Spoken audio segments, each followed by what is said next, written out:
everybody. It's Teresa Shaver from the Business Advisory Centre Durham, and today I'm going to be talking with Angela Baltkois from Big Rig Wraps about her journey as an entrepreneur and how she's pivoted her business during the COVID times. So stay tuned with us. We'd love for you to be along for the journey. Angela, thank you so much for being with me today. I just wanted to give people an opportunity to get to know you and hear a little bit about you. You're fairly well known in the region of Durham and have been around with a different business before. I would say, is it like 15 to 20 years you've been in the community? I've actually been in the community since 1995. 25 and years. I started, yeah, that's right. Oh, and I started my first business, CBS Group, in 1999. And I knew you from when you were at the CBS Group, which was a website development company and hosting and domains and all that sort of stuff. And then when did you sell that business? 2014. Okay. And then what did you decide to do? You sold your business. I mean, did you have a clue at that time of what you were going to do next? It's funny how things change. I used to own a website called diningoutdirectory.ca, and it was all about restaurants and nightlife. And it started in Durham region, and then it spread to across Canada. And that was what I was going to pursue. And things change, and different opportunities present themselves, and you kind of just go with what's working. And what had happened is I still own CBS Group. We had wrapped a couple of transport trucks for our clients. It was actually our client's trucking company. Okay. And he said, if you want to let your customers put ads on my trucks, they can do that. So we wrapped a couple of trucks, and we found that it went over really well. Everybody was happy, and there was becoming more demand for it. So I had to make a choice. Wow. It was like, I either continue with my web company and do that, or I go on a new path and I start Big Rig Wraps. So that's exactly what I did. I sold CBS Group to my staff. They still have it today. They're still, doing really, really well with it. And I took the direction with Big Rig Wraps. And I guess that's what being an entrepreneur is all about, right? Is kind of going what the market suggests and commands, right? Right. So you started out with this client who said, I have all these trucks. What about, let's put some advertising on them, and tell us a little bit more about your business model and how it just grew from there. And also all the opportunities you've given to not-for-profits to advertise as well. Okay. So my initial idea was that my client that owned the trucking company should put his brand on his trailers. And he was opposed to doing it. He said the trucking industry is so competitive. He did not want his competitors to know that all those blank white trailers on the roads were his. Okay. So that's kind of how it all evolved. And, to this day, I guess one of my favorite parts of this company and what I do is that I'm able to do a lot for social cause. I'm able to do a lot for the ACD and other nonprofit organizations and charities. Through, support, I bring in the support of corporate businesses. They put ads on the trailers. They win because they get it at a reduced rate. Often our fleet partners will donate the trucks or give the trucks to us at a reduced rate so that we can put together these programs. So people are getting excellent promotion. Charities and nonprofits are often getting free promotion. And it's just a fun thing to do. And it looks beautiful on the truck. So I've seen so many of them that we've launched over the years, or you've launched, and we were on 2 of the trucks, I think. And we still get emails and snapshots from people saying, I saw you on the back of the truck. And I've personally seen a few charities. I've definitely seen the Ajax Board of Trade, maybe the Alzheimer's Society. So I've seen quite a few people quite a few adverts on the backs of the trucks driving around Durham region. Where do they drive to, Angela? We actually do this right across North America, in Canada and the United States. The largest concentration of trucks that we have wrapped is in the GTA area and Ontario. Very cool. I'm not even sure exactly what our numbers are, but I know we're upwards of a few hundred trucks that we've wrapped to date. That's amazing. Yeah. And like I said, it's kind of fun. It's a fun thing, especially when we can do things for social causes and charities and put them on a truck and get their brand message out there and do it for them for nothing or next to nothing. It's fun to be able to do that.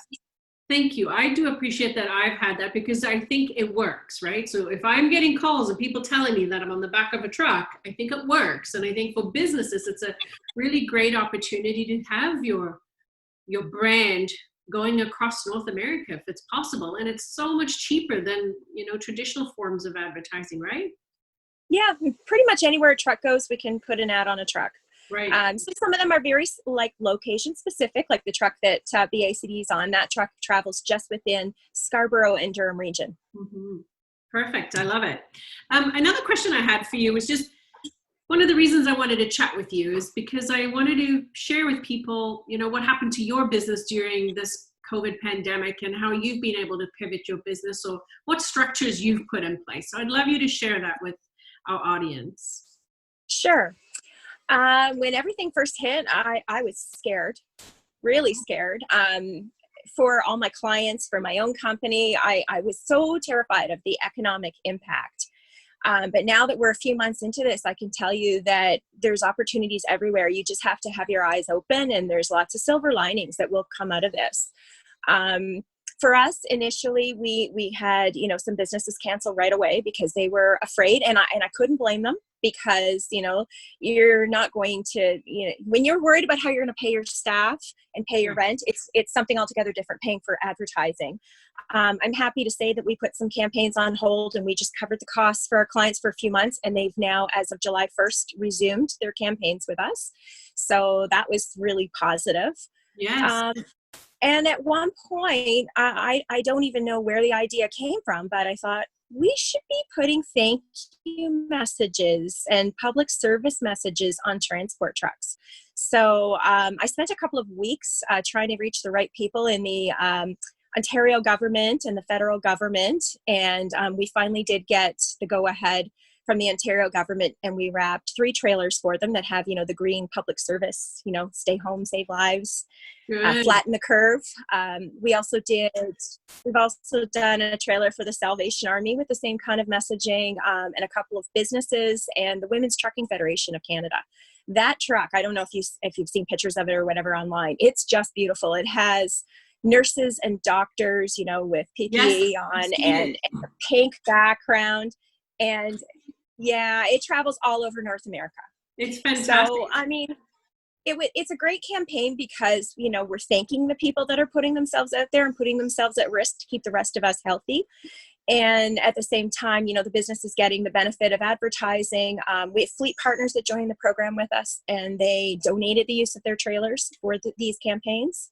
Fantastic. And 3M even joined the campaign, and they gave us wraps at no cost. So we were able to give these businesses these wraps for just the cost of the installation of the wrap, which is a pittance in comparison to what it would be normally. That's fantastic. Now, from what I remember, your business can really operate from anywhere, anyway, right? So your business processes perhaps didn't change, yes, right? It's more that your customers changed, but your business changed a little. Yeah, we have 2 corporate office locations, and, they're in nice corporate offices. So when the need arises, we will meet with our clients there, but it rarely happens. Even before all of this happened, we do the majority of our business online, over the phone, via internet, email. So it hasn't really affected us in that way at all.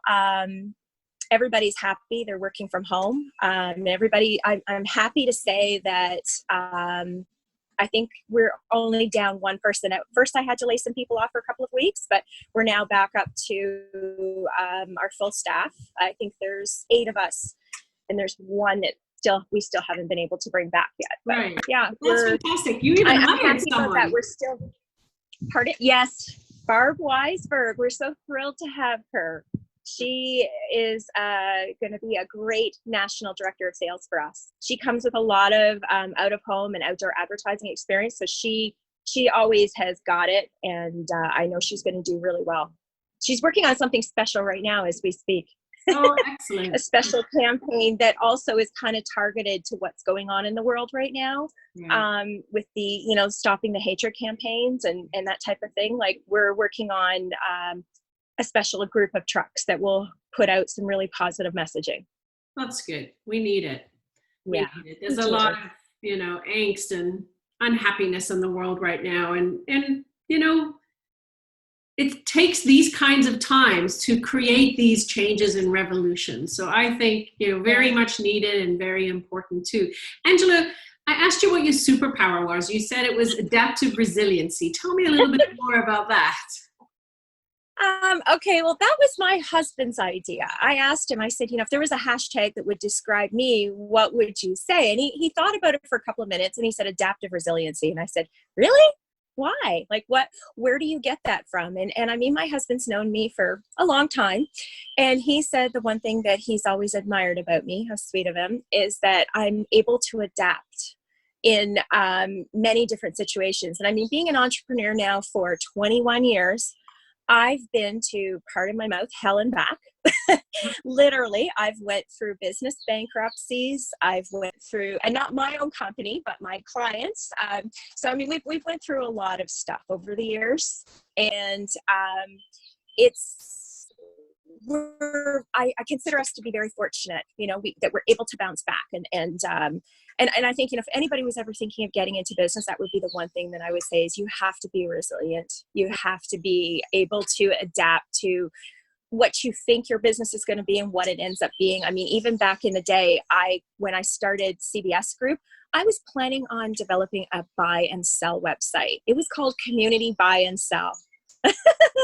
And I wasn't getting any revenue from it, but I was gaining revenue from making websites. So I went that direction. And I think that's kind of what you have to do. Sometimes your idea doesn't pan out and you have to go in the direction which, the world and the economy predicts. So true. So many business owners, and even myself, in the time when I had my own businesses, I thought it was going to be this, and a year down the road, it was something totally different. You went by what your customers were actually telling you, right? And so then you were developing products and services for what your customers wanted, as opposed to what you wanted to give. Exactly. Things you have to be open to change. That's true. Many business owners go into business thinking about, I want to do this because I like this, but it's not always what the customers want. So being able to adapt and change to what the customer wants is really important, because we are only in business because they are customers. That's right. And things change so much. And, when I've seen recently some of these big department stores that I used to go to when I was a little girl, like Simpson Sears, the Christmas windows, you see them going out of business and closing down. It's a sad thing to see, but it's the way that the world's going, right? Like things are changing and, things can only remain the same for so long and then they change and you have to be able to adapt with that. So true. Angela, I want to thank you for your time today. I'm going to make sure that your contact information is on our video and our podcast, because we're going to have this on those channels. And I really thank you for your time and sharing your bubbly personality and positive thinking with everybody. I think we really need that in these times. We need to think about bouncing back and being resilient. And looking for the silver lining. Because I promise you, if your eyes are open, you will find it. There's always a silver lining in every single situation. You just have to keep your eyes open to see it. Sometimes you can only see it in hindsight, but it is there, perfectly unfolding when it's meant to. Exactly. And I can say that with every situation I've ever been in life. Sometimes you don't see it at the time, but later you're like, I know why that happened now. So true. It's so true. Thank you so much. I really appreciate your time today. Thank you, Teresa.